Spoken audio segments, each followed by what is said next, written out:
Pois é, irmão. Meus filhos ainda eram muito pequenos quando eu pensava no futuro espiritual deles. Aí tomei a iniciativa de procurar uma igreja que se harmonizasse com a necessidade das pessoas, né? Principalmente da minha pessoa, né? De meus filhos, né? Fiquei pelo menos 2 anos, né, observando a Igreja Adventista por intermédio de estudos e comportamento, né? Aí resolvi a me tornar adventista, batizei, né? Depois em seguida veio o batismo de meus filhos, né? Mas por volta do ano 1980, né, apareceu aqui no estado de Goiás, né, um pregador que se atreveu a pregar contra uma doutrina adventista, né, que chamava-se a doutrina da Trindade. E depois de 1980, eu já conhecia a doutrina da Trindade, né, e me batizei na Igreja Adventista porque não tinha outra opção. Esse pregador, que era do Tabernáculo da Fé, desacreditava na doutrina da Trindade, mas não acreditava que o sábado fizesse parte dos 10 mandamentos. Aí eu fiquei sem saída, né? Eu não me simpatizava em acompanhar o Tabernáculo da Fé, por não crer no sábado, e tinha pouca simpatia nos adventistas por admitir a doutrina pagã da Trindade. Por que doutrina pagã? Porque os próprios dicionários que estão espalhados pelo mundo aí admitem que a Trindade é uma doutrina pagã, né? A nossa linguagem, né? Então, quem quer buscar uma religião não pagã, como é que você vai se tornar membro de uma igreja que adota dogmas pagãos? Então fica difícil, né? Pois bem, o tempo se passou e eu nunca me esqueci, né, daquilo. Sempre estava pensando. Tá? Então me afastei, uma ocasião, da Igreja Adventista. Queria que meus filhos me acompanhassem, mas não acompanharam, né? Nem todos acompanharam, né? Minha filha, Elienay, ficou na Igreja Adventista. Aí, uma ocasião, ela me disse que tinha que precisava muito de mim lá na igreja. Né? Sentia falta de mim, tá? Estava passando por momentos difíceis lá. E eu fui então estudar a possibilidade de voltar. Nem tanto para me tornar um adventista pela segunda vez, mas para acompanhar ela, sabe? Isso foi um fato que ficou só comigo, sabe? Um pensamento que ficou só comigo. Fui batizado, muito bem recebido, e minha filha me advertiu: pai, cuidado com essa recepção que o senhor está fazendo aí, porque esse povo aí são muito falsos, né? E aí o tempo foi passando e eu resisti por 2 anos. Depois de 2 anos, aí eu achei que era tempo de eu adotar aquilo que eu acreditava, né? Acreditei que a doutrina da Trindade, ela provoca um desencontro com os 10 mandamentos, ferindo principalmente o primeiro mandamento, que diz: não terás outros deuses diante de mim. Aí comecei a trabalhar duro, saí dentro da igreja, onde causou polêmica, né? Rejeição por parte das minhas ideias, né? E uma ocasião bem oportuna, eu estava na casa de um ancião e contei para ele aquela história daquelas plaquinhas que existia nos tempos adventistas, né? Aquela plaquinha dos 3 anjos, né? Com as cornetas, né? Essas plaquinhas então foram derrubadas por volta de 1985, onde a doutrina da Trindade já havia sido aceita na igreja, né? E eu tive essa informação por intermédio de um irmão adventista que tinha aqui, irmão Raimundo, né? Aí, que é concunhado do irmão João Evangelista. Eu estava na casa dele e contei isso para ele, e ele me disse assim: pior de tudo, irmão, aqui Muitas vezes, Raimundinho contou isso para você, que viu tudo isso, retirando as plaquinhas da igreja e colocando um emblema da doutrina da Trindade. E, na mesma oportunidade, ele disse que houve um racha na igreja, que saíram 200 pastores, e a quantidade de membros nem sabe quantos. E ele mesmo não teve coragem de sair. O cara fala, mas não tem coragem de sair.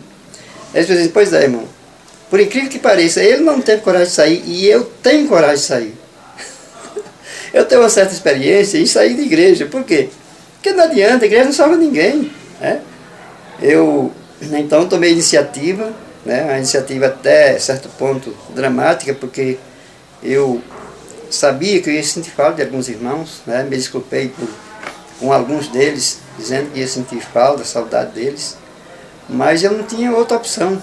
Né?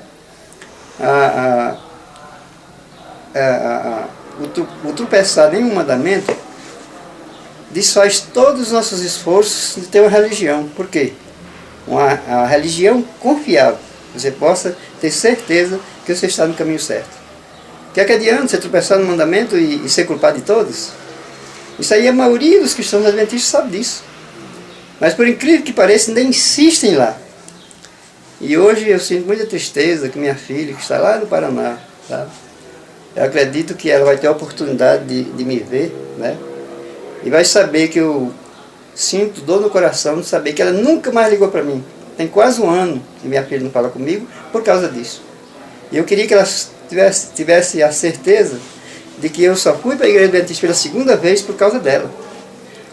E hoje ela vira as costas para mim, não sabendo que se não fosse ela, eu jamais tinha retornado do lugar que eu vim. Onde não tinha encontrado nada. Né? Foi que eu encontrei lá. Encontrei umas pessoas simples, né? Buscando a verdade que não vai encontrar nunca. Como alguém que busca água em uma fonte que não existe. Né? Cisternas secas, vazias, né? Que não tem água, sabe? E hoje, meu propósito é que Deus há de nos ajudar, que a gente faz um trabalho aqui. Hoje, para mim, eu marco. O irmão Osias está aqui, o irmão Antônio. Hoje eu quero fazer um propósito diante de Deus e começar a funcionar um pequeno grupo aqui, onde eu estou. Nem que seja com uma pessoa só, com 2 pessoas, 3, o tanto que vier. Porque eu tenho tido uma descoberta excelente. Vale mais uma mensagem com uma pessoa só do que você estar no meio de um grupo de 50 pessoas onde a maioria deles não te ouve. Né? Eu fiz muitos sermões na igreja adventista, né? Tive a oportunidade de ocupar cargo lá, que isso para mim não significou nada. E hoje eu tenho certeza absoluta. É muito mais fácil ser ouvido por poucas pessoas, por uma pessoa só, do que por centenas de pessoas nos púlpitos dos templos. Né? É muito melhor. E hoje, a partir de agora, se Deus quiser, nós vamos trabalhar, sabe? A salvação individual, né? Ninguém vai ser salvo por igrejas, por intermédio de igrejas. E quero também falar para meus filhos, né? Que o que eles puderem fazer. Principalmente o Wesley, né? Que tem me ajudado muito, né? Nós temos aqui umas cadeiras que ele providenciou lá no Rio, para nós dar um início, fazer uma arrancada num trabalho que para nós não é fácil, mas para Deus não é difícil, é a obra dele. E também quero dizer que qualquer um dos irmãos dos grupos, né, que estiverem por aí em Brasília, em qualquer cidade que quiser nos visitar, aqui na cidade de Niquelândia, nós estamos dispostos a receber. Temos como receber esses irmãos que estão fazendo a obra de Deus, né? Eu tenho como prova o irmão Osias e o irmão Antônio, que está aqui comigo, né? E nós temos também, fazendo um trabalho ali junto com... Sempre gostamos de estudar com pessoas que têm conhecimento. E tem 2 anos que nós estudamos com um pastor de uma igreja aí, que hoje nos tem dado um apoio, né? Graças a Deus por isso. Tem dado boa recepção à mensagem, né? E enquanto hoje ainda não tem um lugar de funcionar um grupo, o pastor Eliseu. Eliseu, ele tem prontificado nos receber lá no salão dele qualquer dia, né? Principalmente aos sábados, né? Mas nós vamos agora tomar a iniciativa de ter o nosso principal ponto de trabalho, onde nós podemos receber os irmãos adventistas aqui, qualquer dia, né? Qualquer pessoa, qualquer amigo, né? Para nós aproveitar a oportunidade do pouco tempo que nos resta para levar uma mensagem tão importante como essa. E esse pastor, olha lá, o que ele conhece da mensagem hoje? O que ele conhece da mensagem de o único Deus? Em se tratando do pastor Eliseu é o seguinte, já está bastante farto com as mensagens que a gente tem levado até a ele. O que era mais difícil de compreender já foi levado, que é a origem da igreja, né? A cadeia profética. O que é que marca a existência de uma igreja na Terra? A primeira marca é ela ser a igreja de Deus. Cristo jamais teve duas igrejas, né? E como é que nós sabemos sobre a igreja de Cristo? É pela cadeia profética. E aí isso nós aprendemos, mesmo ainda na igreja adventista, né? Sobre a cadeia profética, as 2.300 tardes e manhãs. E questionado uma ocasião o pastor Eliseu sobre a questão do meu futuro espiritual, ele dizia que eu era um pagão. Dizia, pastor Eliseu, se colocar o senhor numa balança, eu de um lado e o senhor de outro, nós vamos ter o mesmo peso. Sabe por quê? Porque se eu sou pagão, o senhor é também. Como que o senhor é pagão? Quem lhe batizou? Estava na mensagem? Na mensagem profética? De acordo com a mensagem profética? Claro que não estava. Essa igreja que o senhor pertence, sinto muito, me desculpe, né, com toda sinceridade, com todo respeito que eu tenho pela sua pessoa, mas a sua igreja não tem respaldo na profecia da Escritura, né? Aí então nós passamos a estudar, mas até hoje ele não me respondeu. Mas que ele ficou sabendo, ficou. Ele crê na Trindade? Não creio. Ele guarda o sábado? Pastor Eliseu, ele me disse que guarda o sábado, só que nós sabemos muito bem, irmão, que a questão não é bem guardar o sábado. Guardar o sábado faz parte, mas o principal... Santificar o sábado. O senhor acabou de responder. Eu sempre que aprender a santificar o sábado. E eu acredito que o irmão tem alguma coisa que aprender. Né? A gente tem que ser sincero em dizer aquilo, né? Eu também tenho. Nunca sabemos tudo que necessitamos, né? Mas vamos correr atrás disso aí. E o pastor Eliseu, eu tenho certeza que a gente não pode desqualificar o futuro de ninguém, né? Não temos o direito de fazer isso, né? Só tem uma coisa, que ele ainda tem passos importantes a ser dado, né? Porque ainda admite que o dia está dividido em duas partes, que na realidade a divisão parece existir, uma noite e o dia, a parte clara e a parte escura. Só que um dia de 24 horas são as duas partes. São, conforme lá está em Gênesis, e houve tarde e manhã e o primeiro dia, tarde e manhã e o segundo dia, e assim sucessivamente, até quando terminou o ciclo semanal, né? Então o irmão compreende que a parte noite não faz parte do dia. Então infelizmente ele tem que mudar essa maneira de pensar, né? De admitir, né? Mas de qualquer forma, nós não podemos, por exemplo, deixar de estudar com uma pessoa enquanto eles estão buscando a gente, né? Eu sou sincero em dizer que ele tem procurado mais a nós do que nós procuramos a ele. Quer dizer também que, com toda sinceridade, nós temos um material mais consistente, mais forte do que ele, porque nós acompanhamos a cadeia de profecias da Escritura, né? E temos todo o conforto de mostrar para as pessoas, testemunhar para as pessoas e provar que nós estamos enquadrados na profecia. E a igreja que não estiver enquadrada na profecia, o que se pode dizer, infelizmente, é que ela não é a igreja de Cristo na Terra. Tá, a igreja adventista é considerada, ela é enquadrada na profecia. Mas o que o senhor diz da igreja adventista na atualidade? Ela está dentro da profecia mesmo? A Igreja Adventista do Sétimo Dia, ela teve dentro da profecia, né? A prova é que quando, em 1844, né, houve uma complementação, é um marco, né, principal do fim dos 2.300 dias proféticos, né?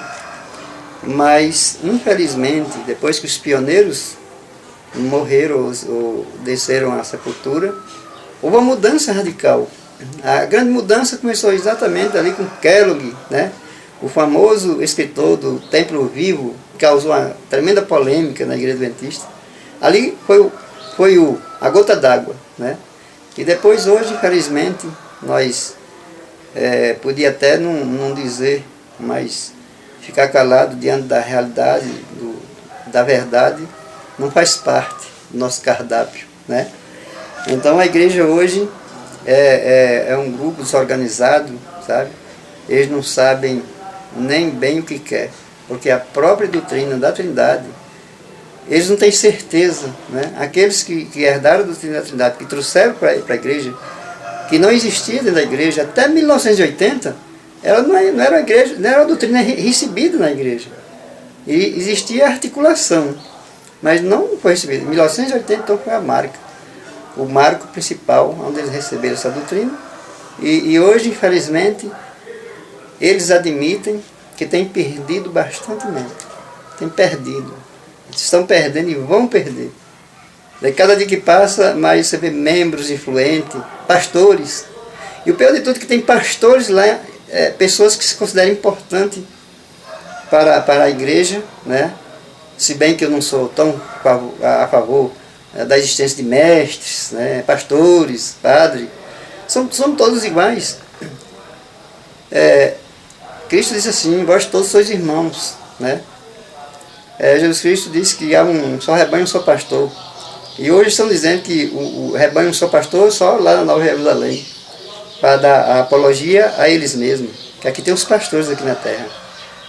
Mas lá em 1 Pedro e em 2 Pedro, fala sobre sacerdote, né? Todos vós sois sacerdotes reais, né? Então o sacerdote é todo, cada um de nós somos sacerdote, cada um filho de Deus que admite, né, as doutrinas, né, verdadeiras, né, são considerados como sacerdote, né? Então temos a obrigação de levar essa mensagem. Cada um de nós temos que fazer a nossa parte. Isso aí podemos comparar até com a parábola da vinha, né? Um recebeu 1 talento, outro recebeu 2 e outro 5 talentos, né? O que recebeu só 1 enterrou. O que recebeu 2 foi considerado como bom servo, né? Fiel, porque granjeou mais 2. O que recebeu 5 talentos dobrou também. E o que não fez nada foi considerado como servo mau e infiel, tá entendendo? Então cada um de nós tem que fazer a parte que nos cabe. Sim.